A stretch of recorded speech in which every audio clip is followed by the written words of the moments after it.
তিন জায়গায় কখনো নরম হবেন না।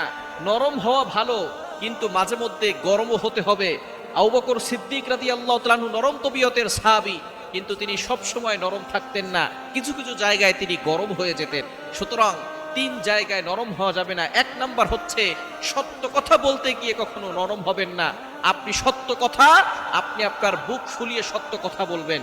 দ্বিতীয় নাম্বার, আপনার মায়ের ব্যাপারে কেউ উল্টা পাল্টা কথা বললে, আপনার বাবার ব্যাপারে কেউ উল্টা কথা বললে, আপনার স্ত্রীর বিরুদ্ধে কেউ কথা বললে, তখন আর নরম থাকবেন না। তখন আপনাকে ঢাল হয়ে পিতামাতা এবং স্ত্রীকে হেফাজত করার দায়িত্ব আপনাকে আল্লাহ তাআলা দিয়েছেন।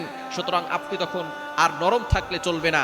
তিন নাম্বার, নবীজি সাল্লাল্লাহু আলাইহি ওয়াসাল্লামের বিরুদ্ধে কেউ কথা বললে, কোরআনের বিরুদ্ধে কেউ কথা বললে, আল্লাহর বিরুদ্ধে কেউ কথা বললে, তখন আর নরম থাকবেন না, তখন আপনি গরম হয়ে যাবেন। এটাই হচ্ছে নবীজি সাল্লাল্লাহু আলাইহি ওয়াসাল্লামের সাহাবায়ে কেরামদের আদর্শ।